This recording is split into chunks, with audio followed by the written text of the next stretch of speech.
Olá gente, tudo bem? Eu sou o Alcir Cardoso e hoje a gente vai conversar um pouco sobre como fazer os controles financeiros da nossa empresa, do nosso negócio. Como que a gente pode entender as entradas, as saídas e também como que a gente faz o preço para saber se o que a gente está cobrando é o suficiente, é o necessário para manter todas as despesas do negócio. Você tem o teu negócio, todo dia entra dinheiro, sai dinheiro, você faz novas vendas, faz novos pagamentos. Parece que circula muito dinheiro, mas no final do dia não sobrou nada. Mas por que isso acontece? Isso é normal? Isso é natural? A gente vai entender um pouco essa dinâmica e também ver o quanto de dinheiro efetivamente o teu negócio, o teu comércio, o teu serviço, enfim, a tua atividade está rendendo por mês. E também tem a parte da precificação. Como que você cobra pelo teu serviço ou pelo teu produto? Como que você precifica isso? Toda a parte de luz, água, telefone, além do custo do produto ou do custo do serviço. Como que você precifica para saber se o valor que você está cobrando do teu cliente é suficiente para manter o teu negócio? Primeiro a gente vai falar dos controles financeiros. A gente não pode precificar nada se a gente não saber o que a gente vai precificar, como que a gente vai cobrar. Então o mais importante do que a própria precificação é a gente ter uma organização para entender todas as despesas que a gente está pagando e todas as receitas que estão entrando no negócio. E aqui não tem mágica, não tem nada de muito complicado, não tem nada de conhecimentos absurdos que a gente precisa ter para fazer esse controle. É muito mais o comprometimento de anotar todas as contas pagas do que propriamente conhecimento. E esse comprometimento é todo dia, toda venda, todo pagamento, toda despesa que você teve, independente do valor. Por isso que eu digo, é mais importante o comprometimento do que propriamente ter conhecimentos. Para fazer esse controle, a gente só precisa de papel e caneta. Tu vai fazer uma tabela muito simples, onde tu vai ter uma coluna com a data, uma coluna com a despesa que você está pagando, uma coluna com o valor e uma coluna com a categoria da despesa. Então, a cada pagamento que você realiza, você anota nesse papel a data, qual foi a despesa, se foi fornecedor, se foi a luz, se foi a água, se foi uma retirada para você a título de salário, o valor que você pagou, o valor dessa retirada e, por último, a categoria. Na categoria, a gente não precisa inventar nada de especial. 4 categorias já são suficientes. Uma categoria é fornecedores. Então, todo pagamento que você teve com o fornecedor, com quem te forneceu produto, matéria-prima, insumos que você usa na tua atividade. A segunda categoria são os custos fixos. Custos fixos são aquelas despesas que você vai ter todo mês, independente das vendas que você teve. Por exemplo, água, luz, aluguel, telefone, contador. Essas despesas elas acontecem todo mês, independente se eu tive muitas vendas ou poucas vendas. Então essa é a nossa segunda categoria. A terceira categoria é salário, o teu salário. É comum na microempresa, nas pequenas atividades ou até mesmo para quem ainda é informal ou autônomo, conforme for recebendo o dinheiro, já vai fazendo uso dele para suas despesas pessoais. Mas é importante que a gente mensure, que a gente conte quanto de dinheiro a gente está tirando a título de salário. E aqui está a nossa terceira categoria, salário. Então aquela retirada para fazer uma compra no mercado, para pagar um lanche, para pagar uma despesa pessoal, a gente também vai anotar nessa planilha com esse critério de salário. E por último, a gente tem uma categoria outros. Mas cuidado, não começa a colocar tudo no outros, tá? Por isso que a gente tem as 3 primeiras categorias. Aqui são só aqueles casos esporádicos, que é uma despesa que a gente não consegue encaixar em lugar nenhum.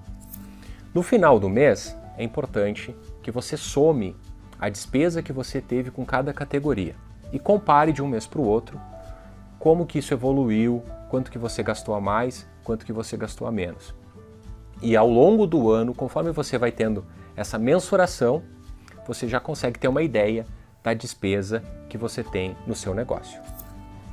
Bom, agora que a gente já entendeu como fazer esses controles financeiros, e de novo, um reforço, é importante que a gente tenha mais o hábito de anotar tudo, a gente vai aprender a precificar. Como que a gente vai cobrar do nosso cliente esse produto ou esse serviço que a gente está fornecendo.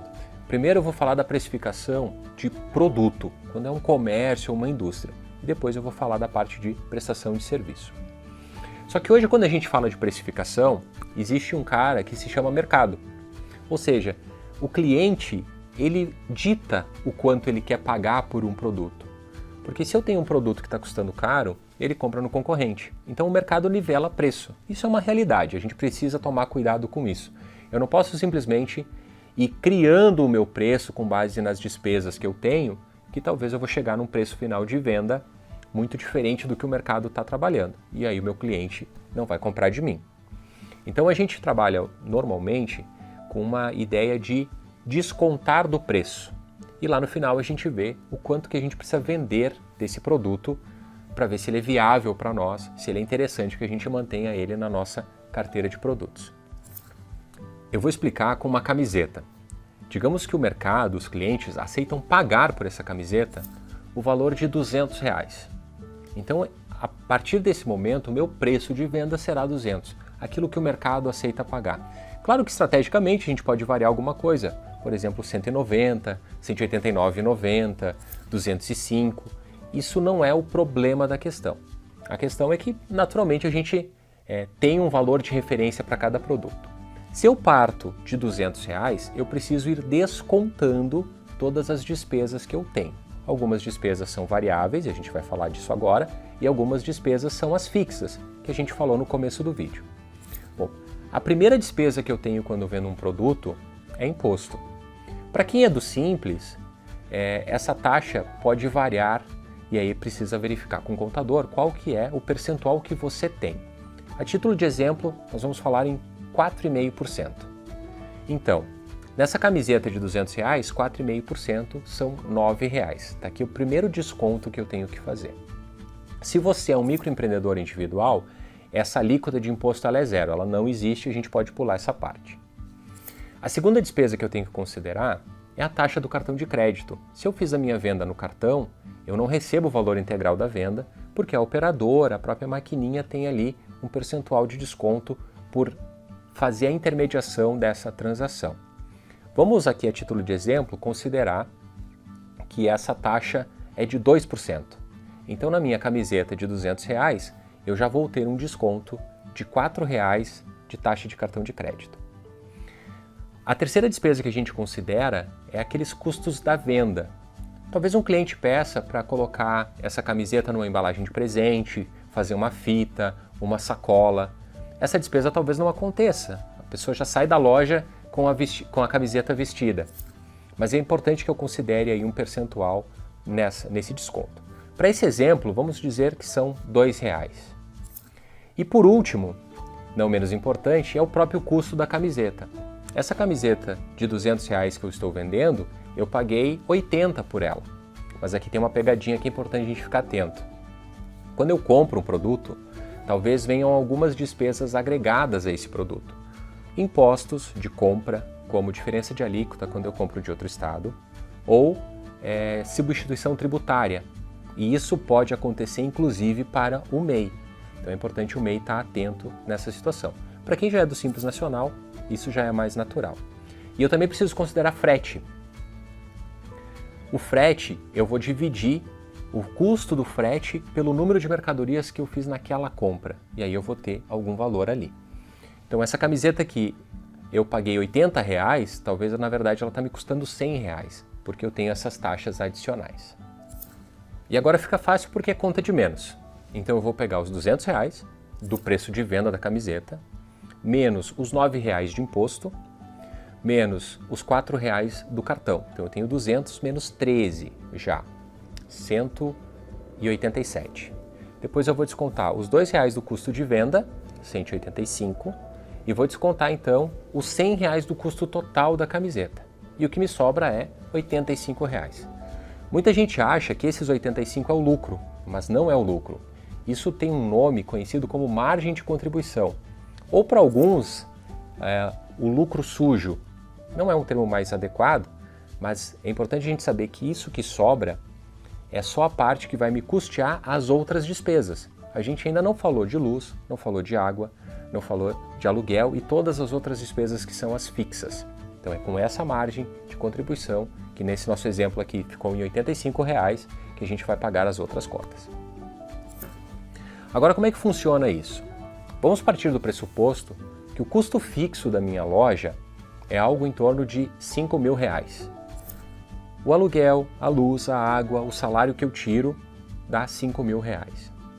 Se eu só vendesse camisetas, e em cada camiseta que eu vendo eu tenho uma margem de contribuição de R$85, se eu dividir 5.000 por 85, eu vou ter o número de camisetas que eu preciso vender no mês para pagar as contas. Se eu vender menos camisetas que esse número, eu vou ficar no prejuízo. Se eu vender mais camisetas que esse número, eu vou ter lucro. Então é basicamente assim que a gente pode fazer uma precificação de produto. Eu parto do pressuposto que o preço o mercado define e eu vejo a quantidade de produtos que eu preciso vender no mês para que aquele produto me traga algum resultado financeiro no final do negócio. Agora que a gente falou da precificação de produto, vamos falar da precificação de serviço. Existem várias formas da gente precificar a prestação de um serviço. Eu vou trazer aqui uma forma, que é uma forma que eu considero mais simples e vai ficar mais fácil da gente explicar nesse vídeo e vai atender boa parte de quem está nos assistindo. No caso de prestação de serviço, por exemplo, um eletricista, um encanador, um pintor, a gente não tem a variável de produto para poder precificar. Mas esse prestador de serviço, ele precisa tirar um salário, ele precisa tirar um valor todo mês para pagar suas contas. Então, basicamente, a gente tem a despesa fixa. Lembra? Conta de água, de luz, de telefone, de internet, salário. Esse é o fator mais importante. Se a gente considerar, de novo, um exemplo de R$5.000 de despesa fixa, a gente só precisa dividir esse valor, que já está incluso o salário, pela disponibilidade que esse prestador de serviço tem em realizar tarefas. Quantas horas ele tem por dia, por semana, por mês para realizar essas tarefas. Vou trazer um exemplo simples. Um professor de idiomas, um professor de inglês, por exemplo. Digamos que a despesa fixa dele seja, então, R$5.000.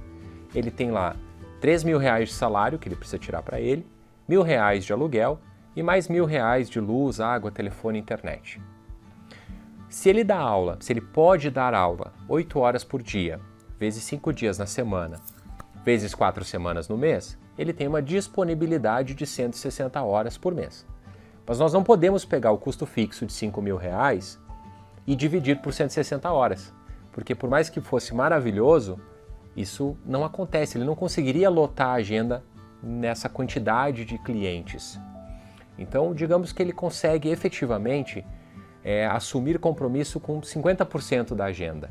Então, dessas 160 horas no mês, ele consegue efetivamente colocar 80 horas no mês com clientes. Já temos uma conta um pouco mais factível, mas ainda é importante colocar uma margem aqui, porque vai que algum cliente cancela, algum cliente sai de férias e não vai fazer aula naquele mês, então a gente não pode deixar as coisas tão justas. De novo, nesse exemplo, se eu tenho uma capacidade, por exemplo, de cumprir com 80 horas de agenda de prestação de serviço, eu posso precificar por 50 horas de cliente. Então, se eu tenho os meus R$5.000 e divido por 50 horas no mês, eu vou ter um valor hora de R$100. Mesmo que eu tenha as 80 horas de cliente, eu tenho uma margem aqui para ter um resultado melhor. A grande pergunta é, para o serviço que eu estou prestando, para a aula de idiomas que eu estou prestando nesse exemplo, R$100 a hora é um valor que o meu cliente aceita pagar? Sim ou não? Se daqui a pouco a resposta for não, a gente precisa sim buscar mais clientes no mês para poder diluir esse custo fixo em mais clientes. Se não, o valor é factível, o cliente aceita pagar R$100 por mês, a gente já está com uma precificação da prestação de serviço. Esse exemplo é válido para qualquer prestador de serviço, seja um pintor, um eletricista, um encanador, quando a gente está falando de precificação por hora. Se a tua ideia é fazer precificação por atividade realizada, por serviço prestado, da mesma forma você pode considerar quantas horas você vai demorar para fazer aquela prestação de serviço e com esse mesmo cálculo você consegue chegar a um valor final para o teu cliente. Então, gente, com um pouquinho de método e muita responsabilidade em fazer as anotações todos os dias para que você tenha histórico de dados e assim consiga fazer a precificação do teu produto, do teu serviço, todos nós conseguimos chegar aí a um resultado para saber se a nossa empresa é viável e principalmente quantos clientes nós precisamos ter por mês para que a empresa seja viável e dê um resultado positivo. Vejam, não tem nada de dificuldade, alguns passo a passo simples a gente consegue chegar lá. Mas fica na tua responsabilidade agora de montar essa planilha, organizar e anotar as tuas despesas e também de precificar o teu produto ou o teu serviço para que você consiga mensurar o quanto você está ganhando. Ok? Vamos fazer isso? Obrigado, até o próximo vídeo.